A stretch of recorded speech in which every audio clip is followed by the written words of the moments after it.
Good evening, Tevis faithful. Here we are at the stadium finish. We're waiting for our first finishers to come in. We've got the Tevis moon poking up through the trees there. This is what you're looking at right now is where the riders are going to come in. You can see across the stadium from me.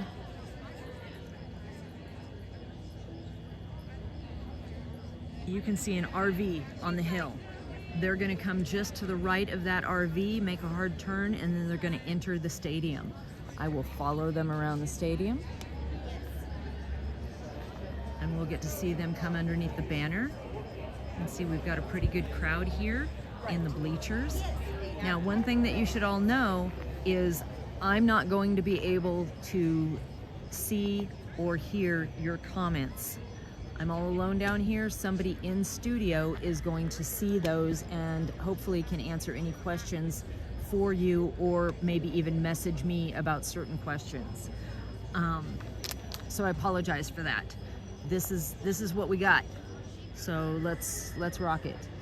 Last I heard, Jeremy Reynolds was in first place and crossed Roby Point about 5-10 minutes ago. Now Roby Point is 2 miles here from the timed finish. The timed finish is not here at the stadium. That is up on the trail at the area we call the Overlook, and there's a water trough there. And then they've got to finish at the timed finish. They get their finish time and walk up across the road and down here into the fairgrounds. And everybody has to come in and do a victory lap. Now, there has been some question, and we've heard it time and again. Are crews allowed to touch the horses between the timed finish and the stadium? Yes, they are allowed to touch the horses. They are allowed to help the rider. What we don't want is them stopping in the middle of the road or creating a bottleneck there. So if they want to sponge, if they want to, loosen tack, and they can even take the tack off and walk across the road and then put it back on for them to come and do the victory lap. That's all fine. They just can't stop and create roadblocks. So we've got another feed live at the timed finish, and I hope that's all going good and they're up. Here in the stadium, we've got Bruce Weary is our in-stadium announcer. So Bruce will be announcing the placings and the riders as they come in, and then I'll be repeating those for you folks, so you might hear it twice. We'll try and stay out here just as long as we can. Some of us are quickly closing in on being awake for almost 24 hours, so that's getting a little rough. But we're at least going to get the top 10 for you if we can. We've got some other folks that will be taking photos, and we will have somebody back here for Buckle Hour. Buckle Hour is that 4 o'clock to 5 o'clock, 5:15 hour, when most of our finishers typically finish. So somebody will be here and going live at that time, and they will be doing the stadium finish at that time.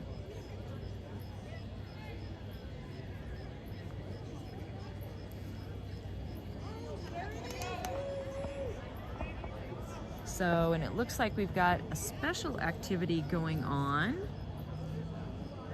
Special surprise. This is not the first in, this is not the winner, but this is a rider coming in.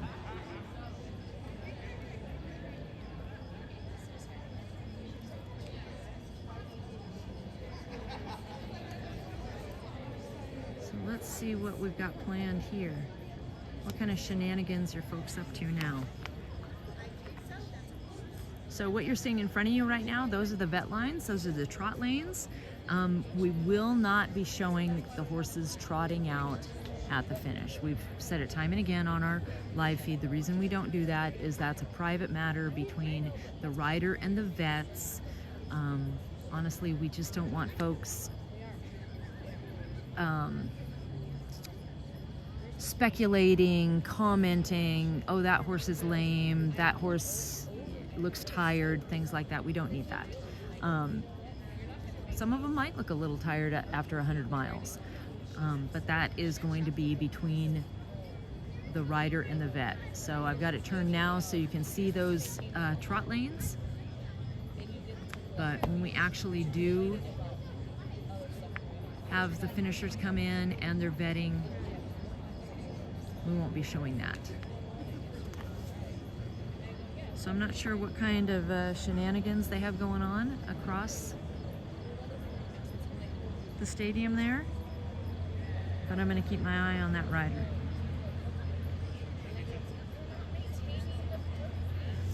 So other things that we've got going on here is there's your finish line photographer, Bill Gore, also our Cougar Rock photographer, and his lovely wife, Diana Hiasalu, here taking pictures for us. And of course, they're resting now. Don't tell them I showed them on camera.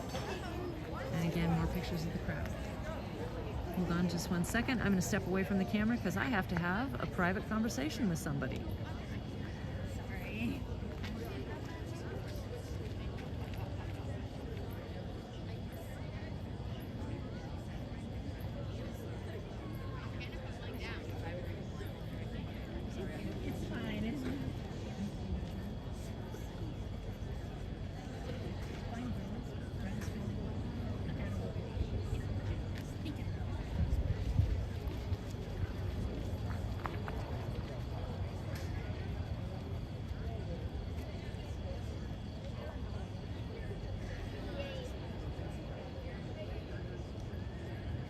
Ladies and gentlemen, we have a special guest, Emily Mathern, representing the Pony Express. She's going to take a lap around the track to announce the appearance of the first place horse any minute now. A big hand for Emily.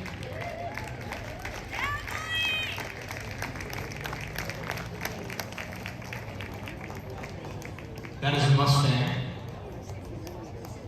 So not sure if you the can hear ram this. on the left side of the neck with kind of a hieroglyphics code system where you can, if you know how to interpret, Emily you can tell where they Mather. So come from. she's as a what Pony nation they Express are from, rider, and how it's old something they that they've are. done throughout the ride. Today is they've sent out a Pony Express rider to announce the arrival of the riders. So thank you to Emily for doing that.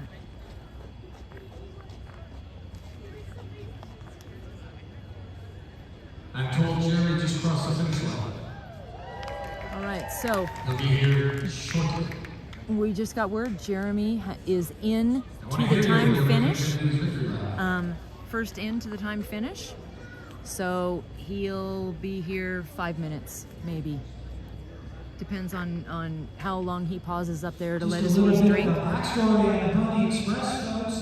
1860 was the first Pony Express ride from St. Louis to Sacramento. It took 10 days. I'm not sure. Can you guys, and somebody in studio is going to have to let me know, can you guys hear okay? Can you hear the stadium announcer?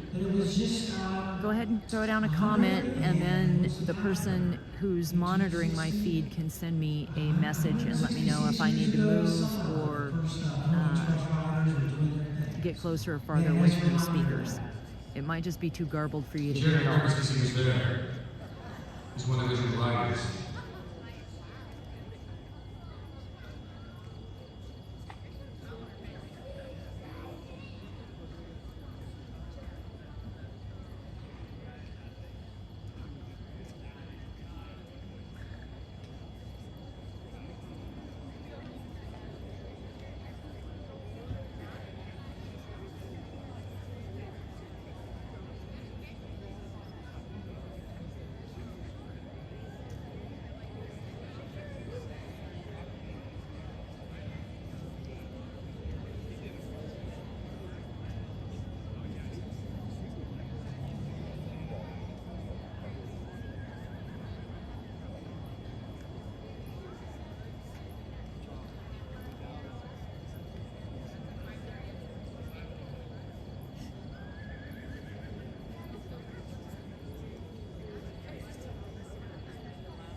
So we're just waiting now.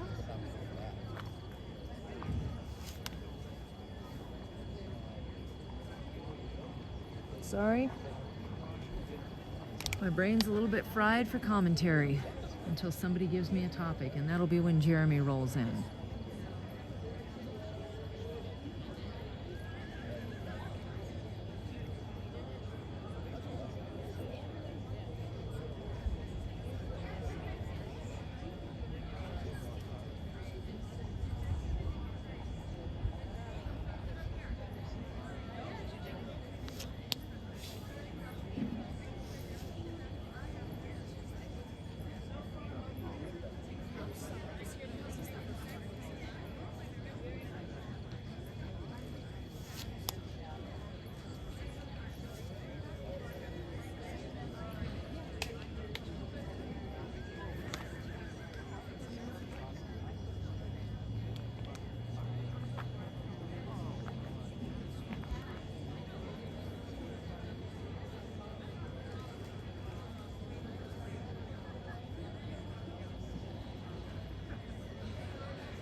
Okay, Jeremy's just about to enter the arena here. He's coming through this upper gate over my right shoulder.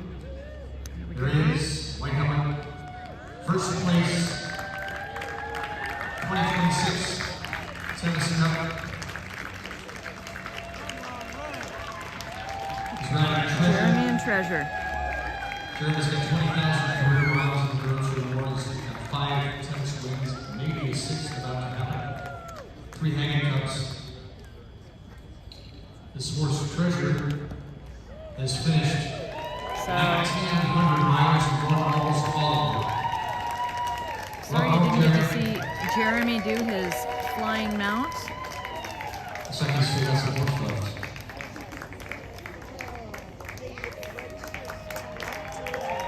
That's it.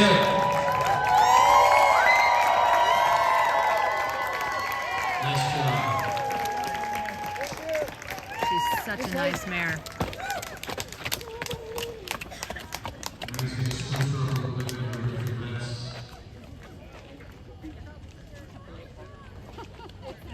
So once they cross that time finish line, they have 40 minutes, 40 minutes to see the vets and meet criteria. So Jeremy, crossed about 5 minutes ago, so now he's got 35 minutes. Now, and I can show you just a little bit here. His crew is over there, gonna be there. So they've stripped Treasure's tack.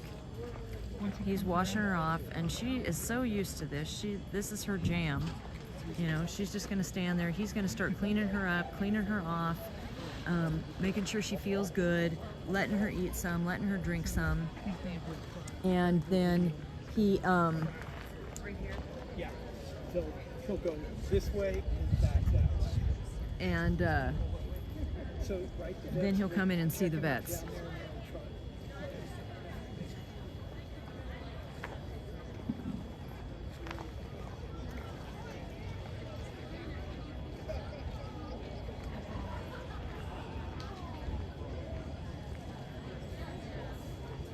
So a lot of times what these folks want to do too is, you know, they've just gone 100 miles.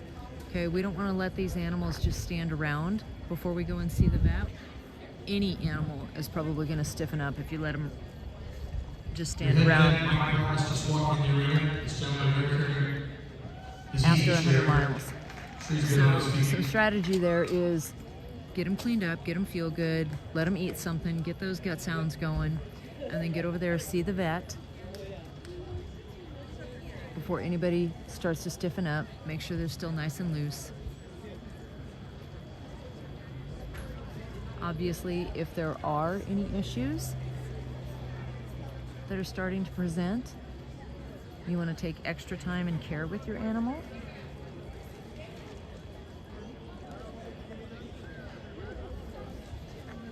But here's another quick shot.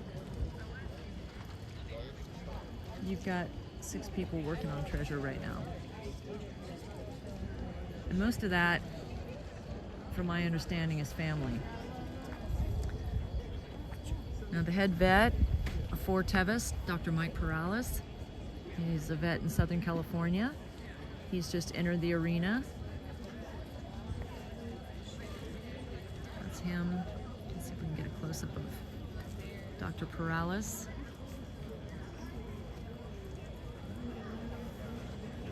Gentleman in the yellow vest there, and his ride secretary, his vet scribe. So unfortunately, we're not going to show you Jeremy vetting, but if he vets through cleanly, I will immediately transfer the feed over so that you can see that horse. And that's just how we roll.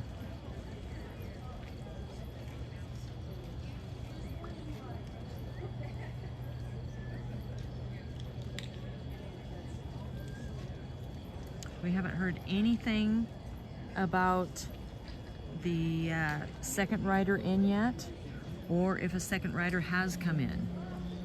So what they're doing now is they're sending us messages as soon as they come up and hit that timed finish, so that the stadium announcer can let us know that's happening, and of course I hear it and I can let you know that it's happening.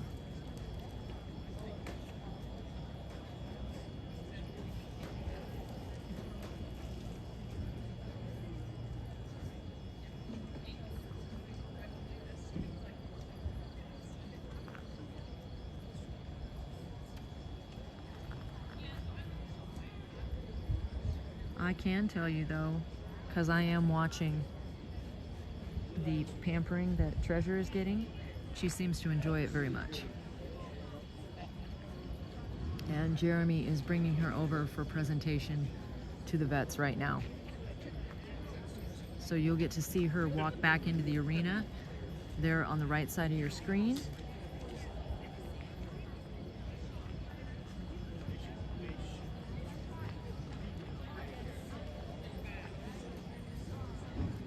He's going to bring her in.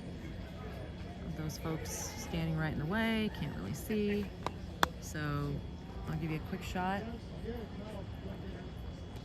There they are. And then I am going to take the feed off.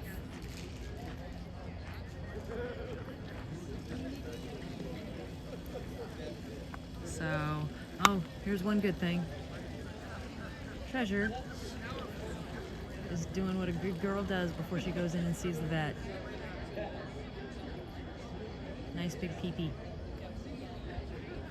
That will surely make her feel better, not having to carry that around, and when she goes to trot out.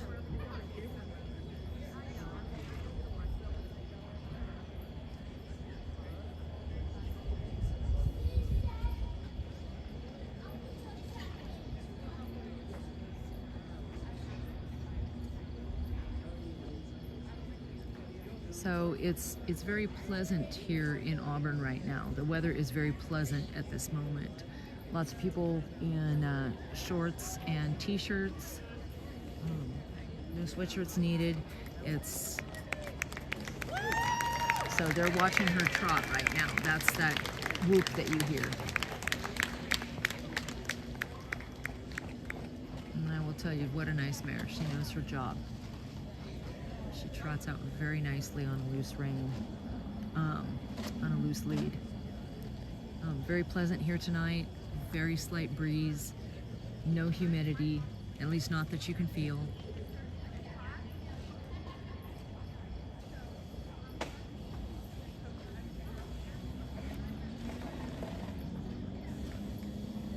So Dr. Mike doing a very thorough Those of you who exam. are Derek runners, what Dr. Prowse is doing is listening to her testaments to make sure it's moving along. Because if they don't, cough can kill the horse. The horse has to be well hydrated, well fed, well cared for, fit enough to handle this kind of work, have enough electrolytes on board, looking for the symmetry of the gait as the horse trots out and back, how quickly her heart rate recovers. And the big thing that she did right here was she took a nice big T that will often drop the heart rate dramatically. He's checking her gums for refill of the blood to decide whether she's well hydrated or not. Checking for soreness in the back and legs, any filling, any wounds.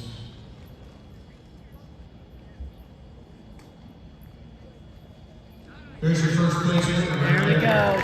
Dr. Mike congratulating Jeremy and Treasure. And look at him hug that lovely man. Nice job. What a good girl. And good job to Jeremy. He manages that girl very well. How was the trail? Rocky. No kidding. Really? Was there a good moment, a bad moment? No, I mean, she's getting up there in age, and I don't know, just super sensitive to her needs, and I take it super easy.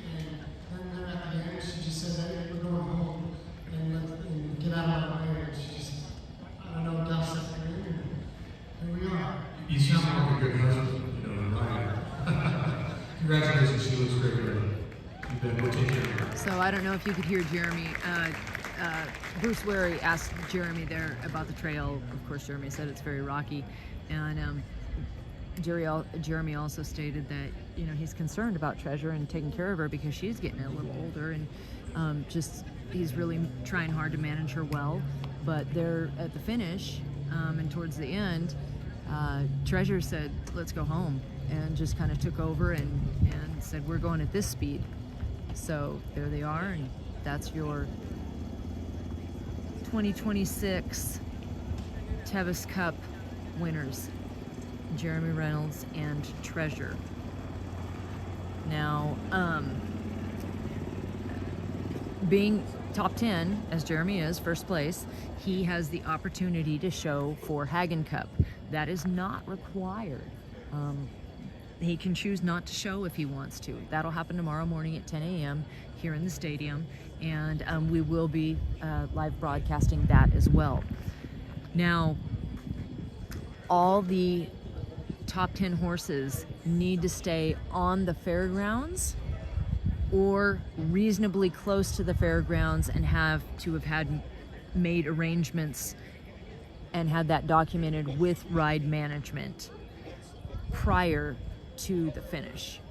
And how do they do that? Well, if there's a possibility that that's happening, kind of a heads up. We know who is a little speedier than others, so if there's a chance that they might come in top 10 and they don't already have a stall on the fairgrounds and they were going to stay, I don't know, in the north lot. They were stabling there. They just need to stay there. They can't go out of the area. So the other thing is now they also cannot administer any medications to their animals until the Hagen Cup judging. So no banned substances, no liniments with any AERC banned substances in them. Nothing like that. Completely clean until after that Hagen Cup judging.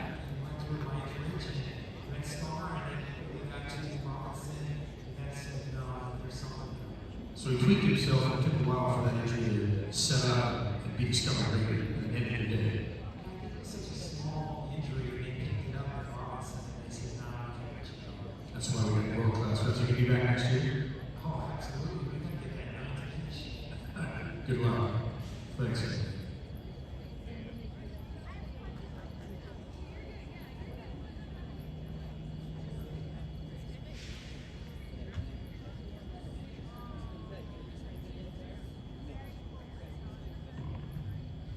So we're still waiting here for the second person to finish. From what we saw before I started the live feed, that was Sonoma Blakely was in second place. Now, she won the Tevis Cup in 2019. She's also the youngest woman to ever win the Tevis Cup. So we'll see if she held on to that second place or if somebody else has charged up and caught her and or passed her. But we haven't heard anything about her coming in yet.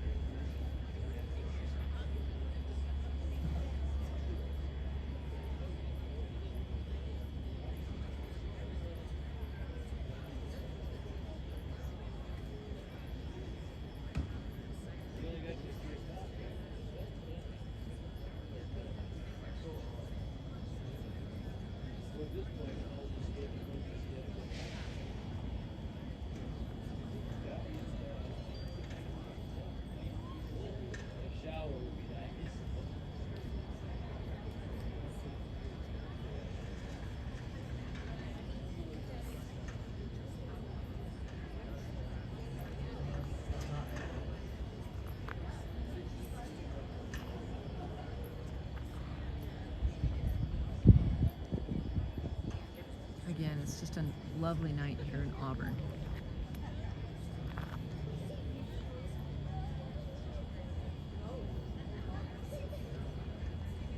And I apologize, without being able to see the feed, I can't answer any questions for you.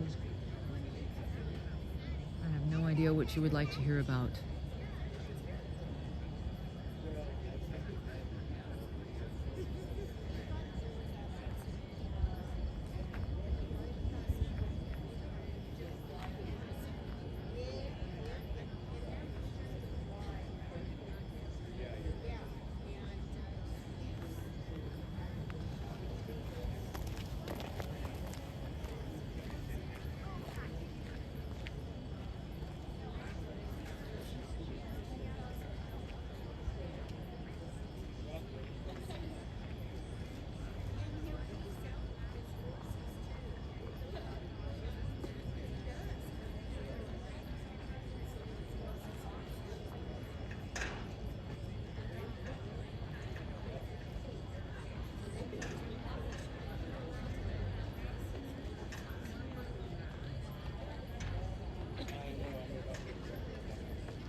So I've got a bit of a treat for you folks. Well, I'm not even gonna tell you what's gonna happen. I'm just gonna walk over and do it. So I apologize for the shaky camera, but I think you're gonna like it once we get there. So stand by. I'll show you. Out of respect, I wanted to ask Jeremy first if it would be okay to do this. And he said it would be. He said it would be okay if I came over and shot some live video of Treasure, and you can see what that first place horse and rider does right after they finish. So he just parks here, and that beautiful lady there who knows her job is just gonna stand there and eat. By the way, it's open until 1:30. And so she's diving in, and he's there with her. You got check. And she just looks absolutely lovely. Absolutely lovely for going 100 miles, doesn't she? Jeremy, is she okay if I go behind? Yeah. I presume so. She probably doesn't want to do any effort. So she looks great in the back end. And we're a little shaded on this side, but she just looks wonderful. So there's your winner. You guys are fine. There's your winner. Thank you, Jeremy, and congratulations, man. Thank you. All right, now we'll go back to the stadium.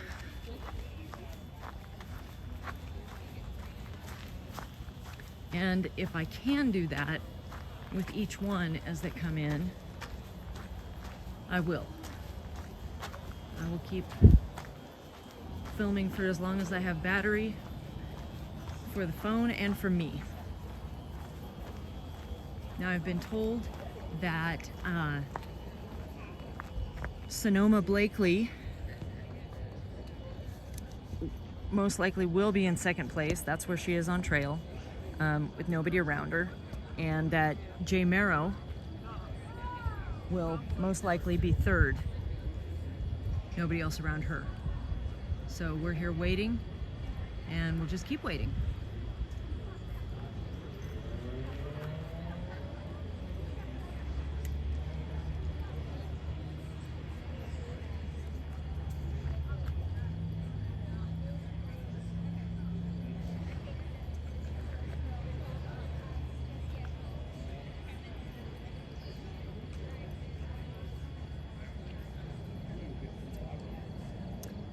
I apologize. I'm just now thinking that maybe I should have given you a shot of Treasure's feet so you could see what kind of shoes she had on.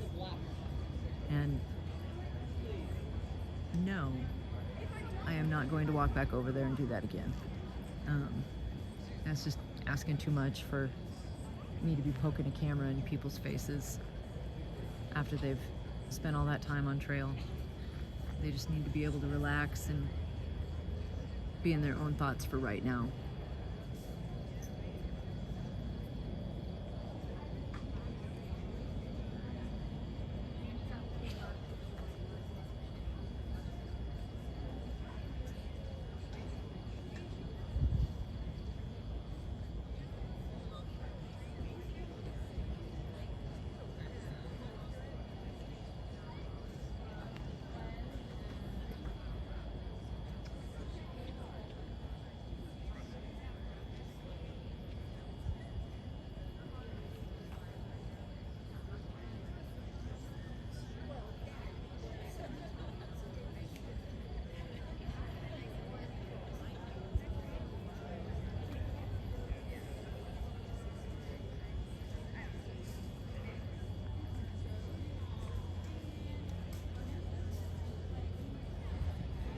So we have that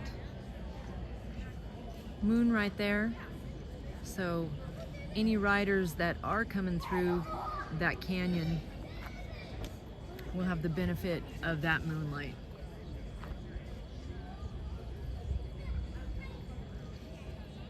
Some places there is still a great deal of coverage, so that moonlight will be spotty.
So we're still waiting for that second place rider.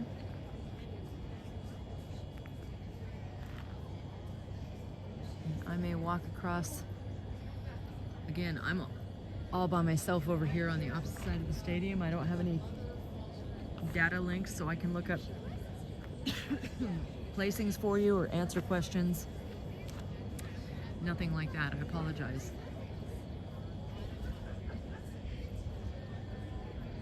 If I was smart, maybe I would have brought a computer out here with me, but if you know me, I'm not that smart.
We're not trying to keep you in suspense. The lead horses are somewhat spaced apart out there. Sonoma Blakely will probably be the next one in. And then a ways back from her, the Jay Darrow, Molly Key-Rose, Suzanne Ford Huff.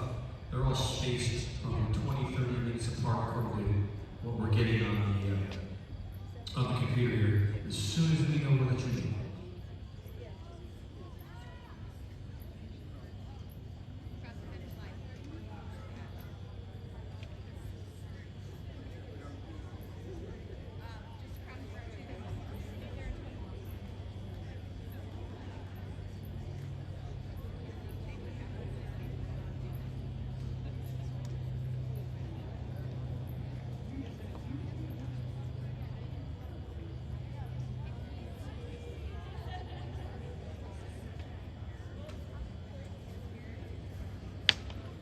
We're told Sonoma Blakely just crossed the finish line, so she'll do her little walk down here.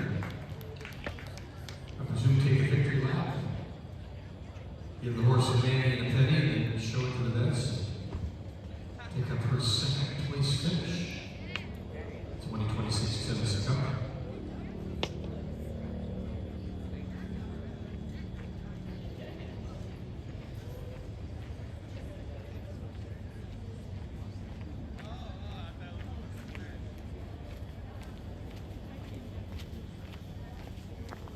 Got a few minutes to kill, so I'll tell you what I think is an interesting story. Okay, not sure if you could hear that, but Sonoma Some of you Blakely. may remember Larry Shea. She won the Tevis back in 1989. Sonoma Blakely just crossed at the time finish, so she'll be back down. She'll be down here probably 3 to 5 minutes. And she had a group of riders who were camping at Mission Bluff. And in the middle of the night, some bears came through and scared some of the horses off. And this was like the second week of July, and they found all the horses but one. They didn't find Larry's horse. And they was up there. She had to commute back and forth. She had airplanes out of the cage. She had indicators and Ouija boards and everything. And the first week of September, 5 years later, a guy decided to go down one more switchback and look. And that horse had survived. It was on a rock outcropping with a little trickle of water to it that had no feed for 5 weeks.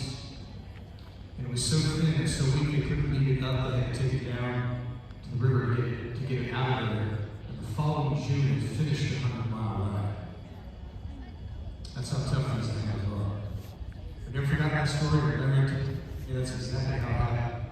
So, I'm not sure if you can hear the story that Bruce is telling. And maybe I'll dive in after Sonoma gets here, and just to fill the space, I'll tell you guys a few Tevis stories that I know. They might be true, they might be fables, they might be a mix of both.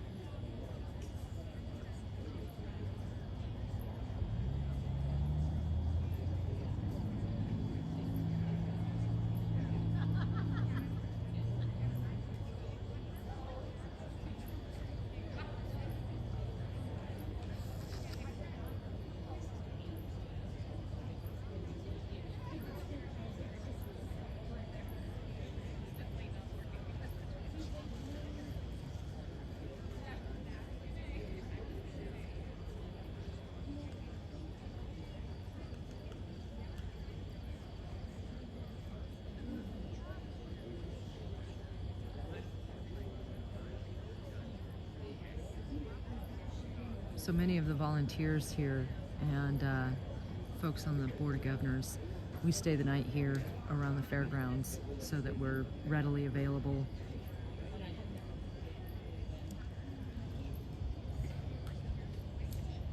And readily available to help any issues, things like that. So walking back and forth to the fairgrounds here after dark, it's how they have it lit up. So they have dolomite on the ground, arrows directing the riders which way to go. There are glow bars, and they even have beautiful little, and at night it's really pretty string lights, and it's even prettier when you know that you are finishing 100 miles and you're going to get your Tevis buckle. So we were talking about that earlier, walking through that it just brings back all the memories that we had of completing the ride and getting your buckle and things like that, and just waxing nostalgic.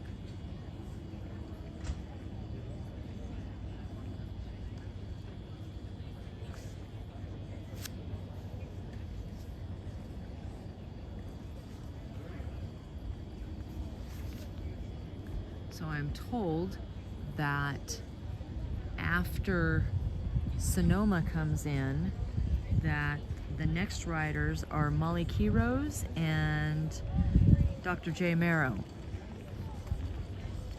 So Jay is riding Aria, her homebred little mare, and Molly is riding Shandaka's Express, Mac, who Mac was off for quite some time, injured, and I think he's just back this year, maybe late last year.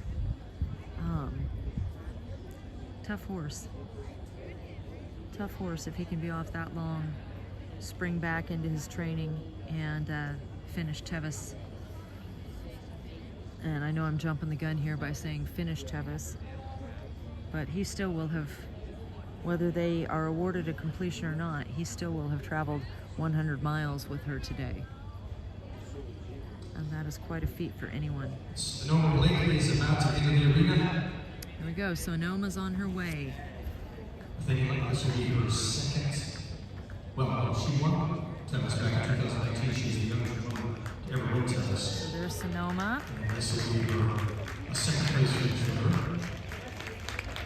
It says on her resume here, her favorite part of riding is being bucked off. So I hope she didn't get her wish today. This is her mare, Calypso. She's called either Cali or Bootsy. I'm not sure why that is. And apparently, according to Sonoma, she is the cutest horse on the planet. I beg to differ with her on that, but who am I to say? She's going to mount up and do a little victory lap here.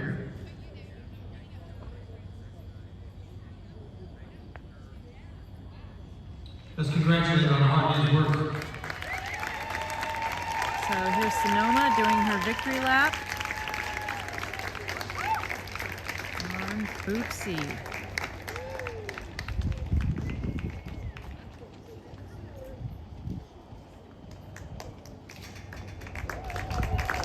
And down the stretch they come. Well done.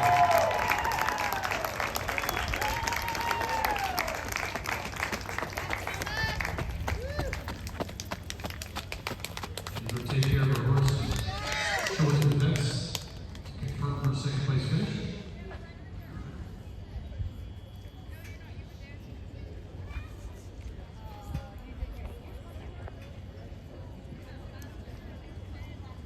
Most So, races just kill to finish this there you run. go. Now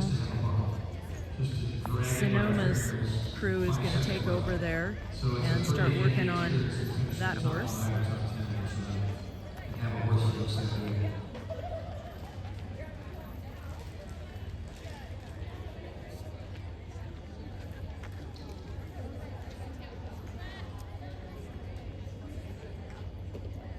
So what you saw in between, there's some other folks over there trotting out a horse, probably somebody who may have been pulled earlier today and has now arrived back at the barns, checking soundness. That happens a lot. You'll see that, and it doesn't even necessarily, if they're here now, obviously they've been pulled, but you'll see that at other times throughout the day. Tomorrow, just folks getting their animals out, trotting them, checking the soundness, checking them stiffness,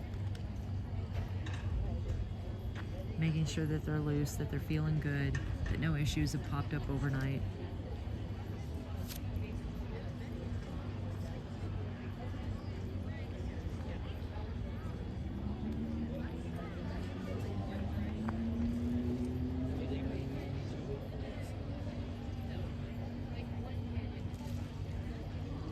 So this is riding the Tevis Trail at night can be quite magical. It is a true test of trusting your animal. And it's tough. People talk about it, and the vets will tell you that their eyesight is so much better than ours in the dark. But you look at that trail and there's some hazards and you get a little nervous. So do we put the glow bars on? Do we try and use the red light? Do we use the white light? Or do we just go no light and hope and pray? Now I will tell you that when I got my buckle, I didn't use any glow bars and I didn't use a light unless we absolutely had to see something for the moment. We had a question about the trail. I had never ridden the entire trail, so I was concerned, and so I would stop and check my red light. But there was one section of the trail, and here's just a little story, little mule story for you. I'm a mule rider, and before I rode Tevis, I participated in the Tevis Ed Ride. And coming down through Dardanelles, crossing a small creek, my mule stepped in the creek, and there was a huge flat rock in there, and she slipped, and her feet nearly went out from underneath her in her hind end. And she's a big girl. She's 16 hands and, probably almost 1,200 pounds. Well, she didn't like that. And if you know mules, if they don't like something, that's it. So the next year we go down through there again, and we're riding, and this time she does that crazy thing that all of us equestrians hate, is when your animal bunches itself up at one side of an obstacle and then launches themselves over and whips you back and forth in the saddle, and it's just all very dramatic. So then a month later I'm going to ride Tevis. And I remember thinking, oh, good heavens, now it's going to be in the dark. So I am riding along with actually John Perry, and I'm leading the way. John Perry, last year's Hagen Cup winner.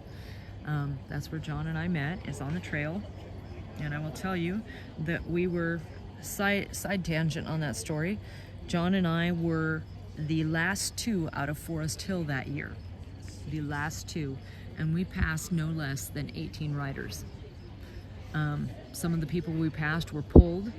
So when you see last person out of Forest Hill, do not lose faith, because it is cool, and those animals come alive. And R2, his horse, and my mule just went to work and started eating up that trail. But back to the story. So I was presenting a winner to the vets. So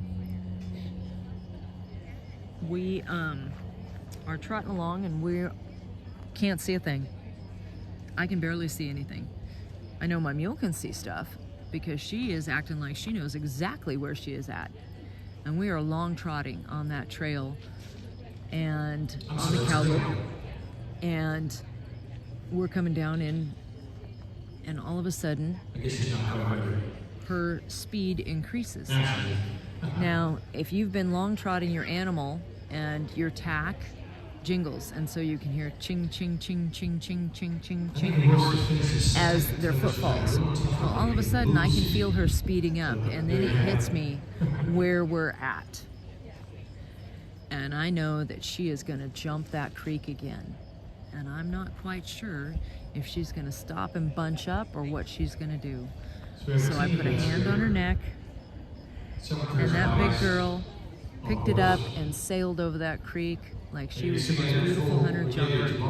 And that for me was my most beautiful Tevis moment, because for that one moment all noise stopped, and while it was probably half of a second, it seemed like it was 30 minutes of just her and I sailing silently down the Tevis Trail. And then she hit the ground and picked up that big trot again. And I don't know what happened with John behind me. He made it through just fine because we finished just fine. But that's my most beautiful Tevis story. And so I'm watching right now Sonoma trot out her gelding and presenting it to the vet.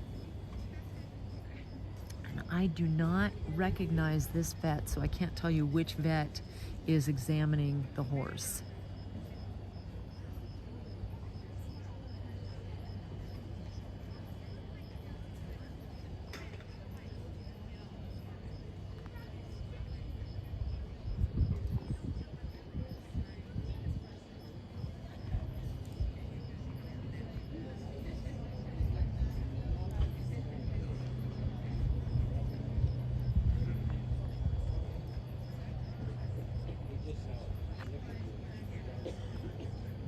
One of the tests that that's used for cardiac recovery events was originated by the good old time Medicare Ridgeway, where they take the horse's pulse, trot it out back to 125 feet each way, wait a minute, and then check the horse's pulse. And if it's at or below what it was before it trotted out, the horse is considered pretty fit. If it jumps 4 to 8 beats, then that's an indication the horse is getting tired and in trouble. Retiring its oxygen dead, little fluids in there. It's a very useful tool.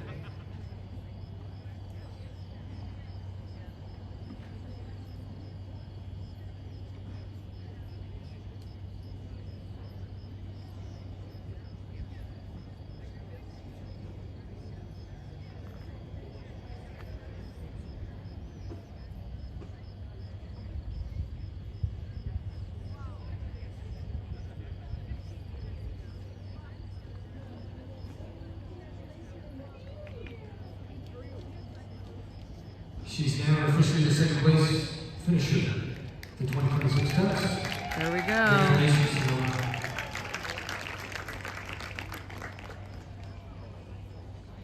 Seeing Sonoma being congratulated, hugging the vet.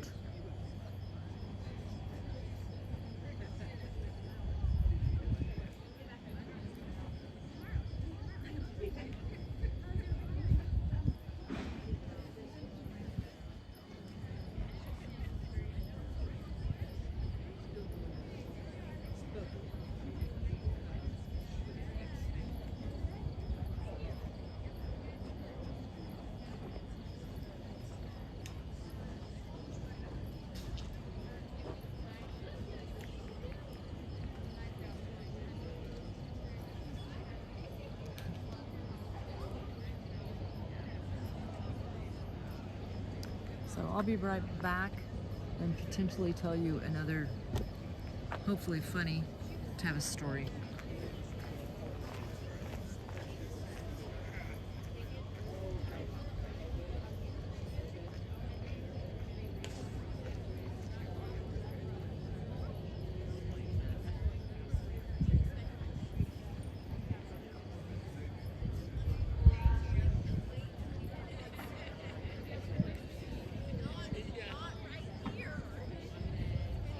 Congratulations, Sonoma. This is you won in 2019, correct? And you were how old then?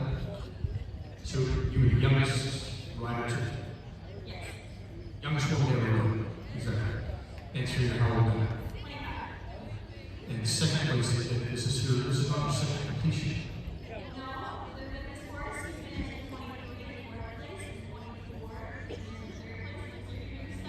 So this is third completion. And how many for you?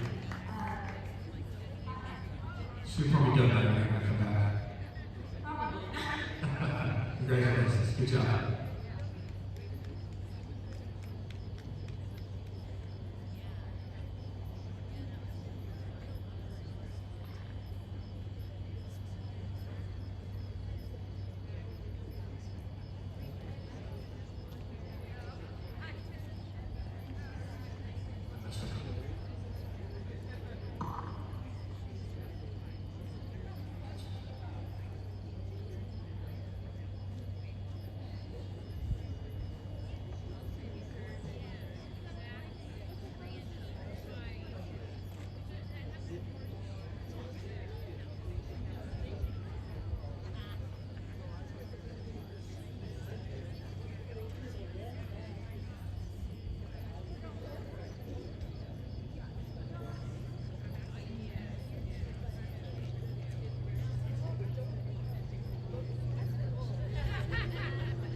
So I'm gonna go and check for poll updates and see if I can figure out who's been polled, who hasn't, and see if I have any other good stories for you. Be right back.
So easy to volunteer.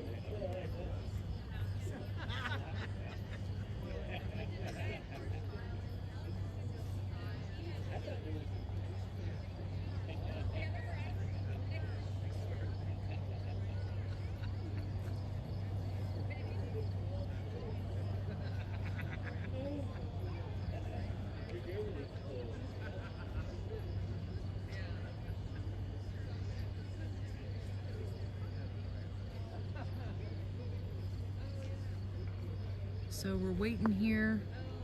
We're gonna see it's Dr. J. Marrow and Molly Quiros.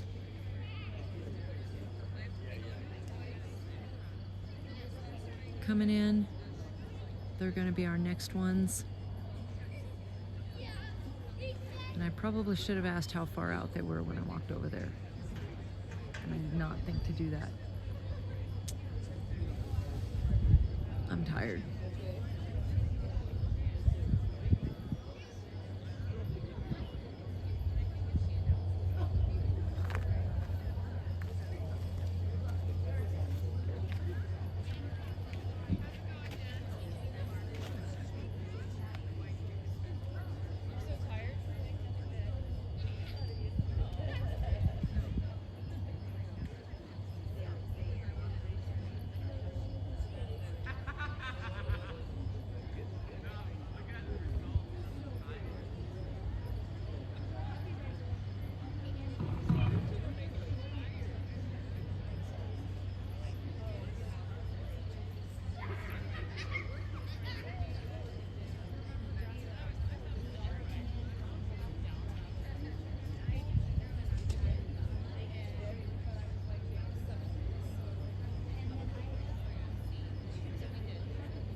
tasted it.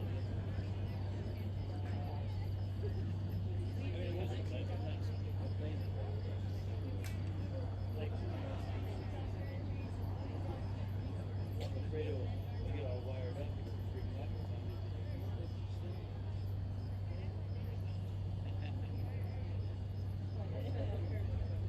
Then I'll get home and take a shower.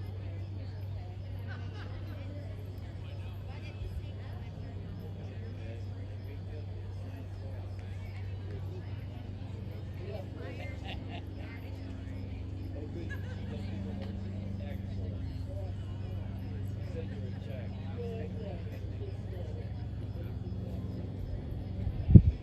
only thing I want to do, I want you to look at Liberty. I don't think they need to. They did like 3 years ago, but that's the rules. She is such a fit. I mean, she eats, but she just.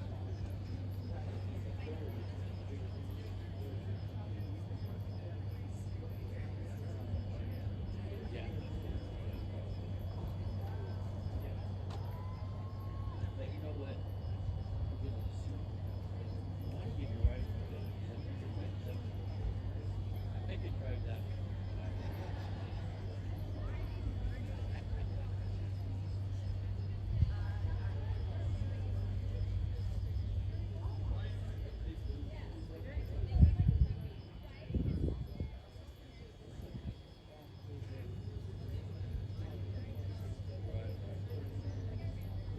Well, if I can do that, you're staying in Omega.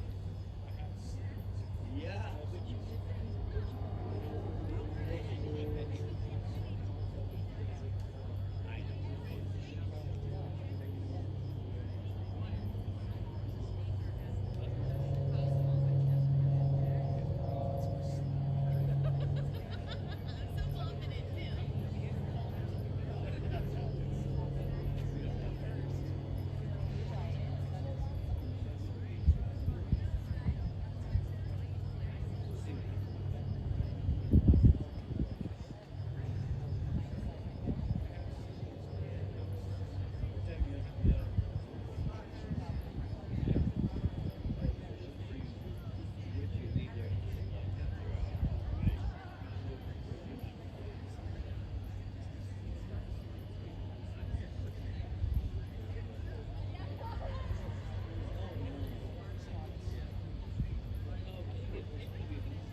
I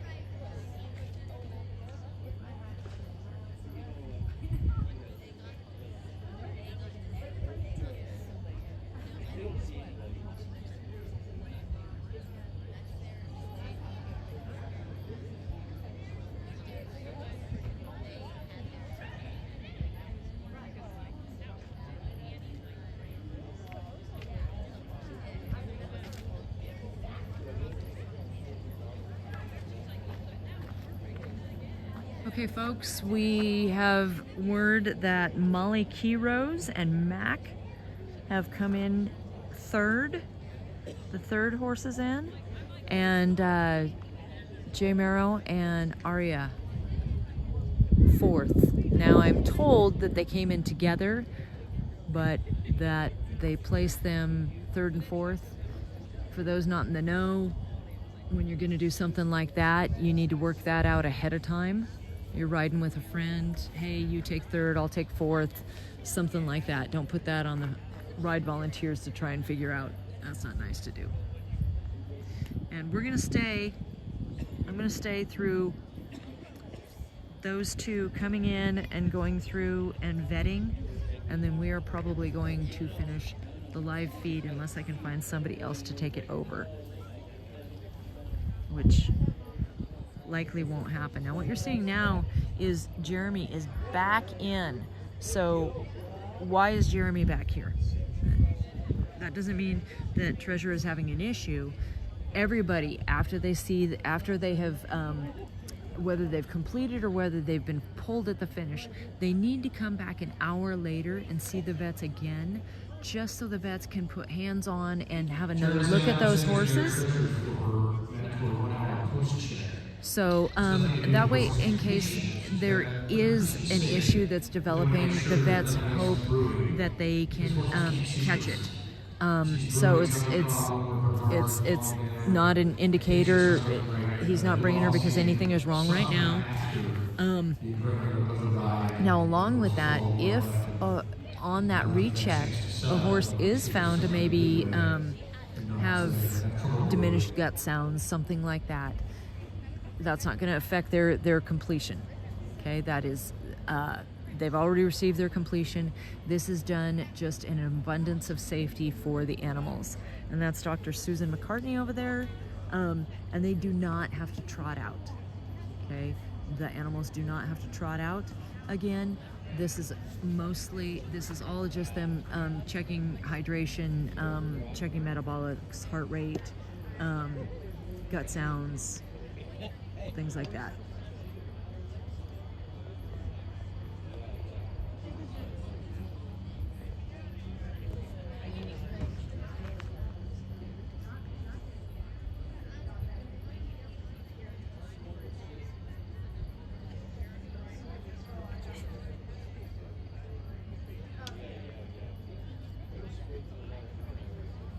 Third place horse Molly Keyrose is across the finish line. Should be here just a minute. They're kind of spread out in the front of the pack here. Molly has 7,000 career miles. She was the 2024 ARC overall 100-mile national champion. She's got some experience with 100 miles. Riding a horse named Mac. He's got 3 Tevis top 10s, and he was the 2023 Young Rider national champion. He is a he's a 16-year-old Eric Gilligan. So after lots of scratching and loving and a full exam from Dr. Susan McCartney, he'll get his name engraved on a Ruby trophy, which is reserved for horses that have Treasure is cleared to go to her stall, and she's done for the night. And in right now is Molly Keyrose and Mac. So Molly is dismounted right now.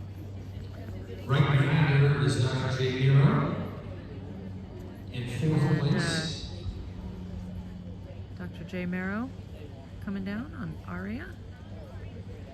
Now it's entirely up to the rider whether or not they want to ride all the way or if they want to hand walk. So there goes Molly for her victory lap. That's Molly. Molly and Matt. She's got some horse riders.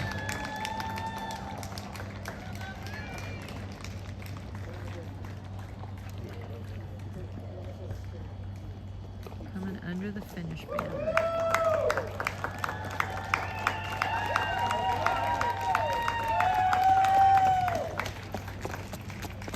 Good job, Molly.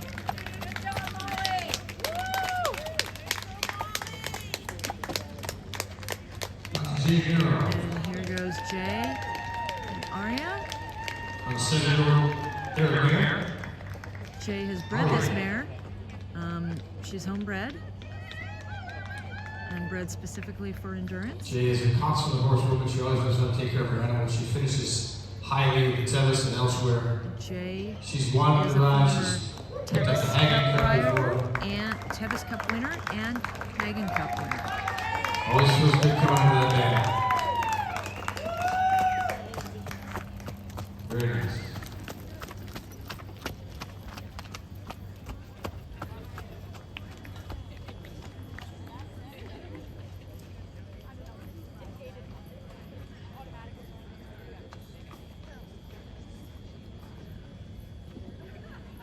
So we'll keep this going until after both of those ladies present.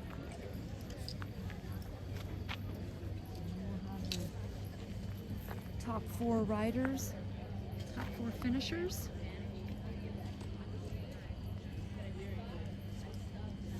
It would appear that the riders were pretty smart today, the way they're spacing out. And I've been around this sport a long time. You kind of read into things and tell that they weren't gunning for each other. They were taking care of the horse spacing right at the rate people will train at the horse can tolerate. Be careful not to ask too much. And our next rider we're expecting is Suzanne Huff, who will be here for a half hour. It's quite spread at the top 5 horses. They often As you can hear Bruce say, so the top 5 horses are really, really spread out, which is kind of uncommon. There's usually a little bit more competition for that finish placing, and that's okay. It was a very warm day today. I can tell you, I was at mile 10 filming today up at Palisades Tahoe just before the riders started their climb up to doing what he does best, that is shoveling fertilizer with his apple picker. So I was filming up there about mile 10, 11, and it was very, very cool this morning. And so riders were really moving out while it was cool. And then once the heat started coming on, you saw those times slow down dramatically. The riders were very concerned about the heat in their horses, and so they slowed down to preserve them and get them through the trail. And that is probably why our finishers are so spread out. It was more about completing than competing.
So here's Molly, here's Sonoma to present for her recheck. And Dr. Susan McCartney gonna check out Boopsie, Sonoma's gelding.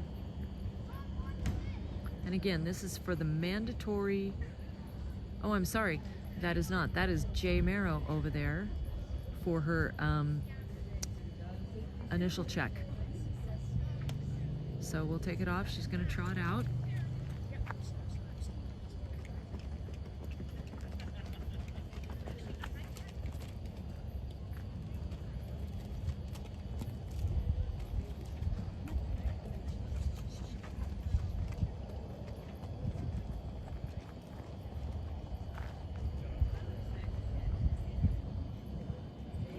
So Jay's horse is being checked by Dr. Susan McCartney, and Molly has stepped into the vetting area with Mac, Molly Keyrose and Mac, and I can't see which vet is examining Mac.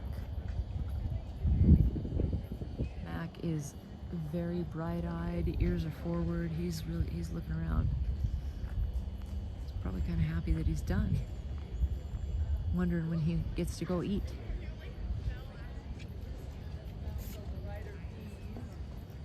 It's Dr. Mike Perales, the Tevis head vet, is checking out Mac.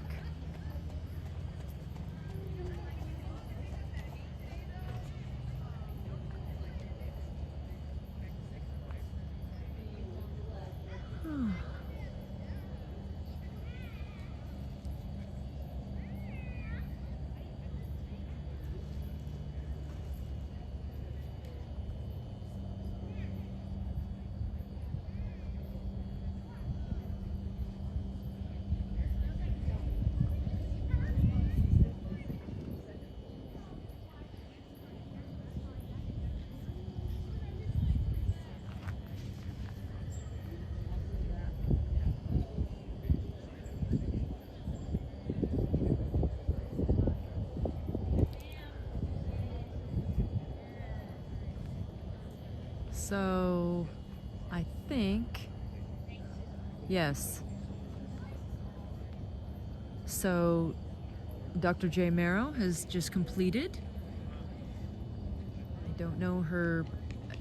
I think she's, well, if we go by the way they came into the arena, that's your 4th place finisher is Dr. J. Marrow. I watched Susan McCartney give a thumbs up, letting them know that Jay completed, and there she goes.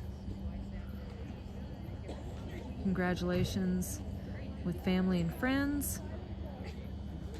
And she exits the arena, and we're just waiting for them to finish with Mac.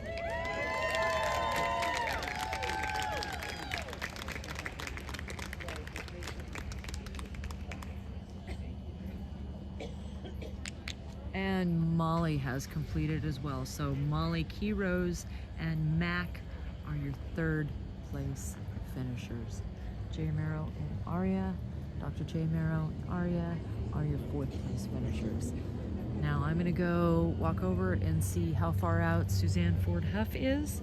If she's within 20 minutes, we'll hang out. If not, we're gonna shut it down. But we do have somebody here who will be taking photos and video snippets as the other riders come in, and they will be posting to our Facebook page. So if you're still up, no matter where you are in the world, check out our Facebook page, and you can see the other finishers as they come in, as another much younger and much less tired member of our crew handles that.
Okay, so you can see there that Sonoma is back for her recheck.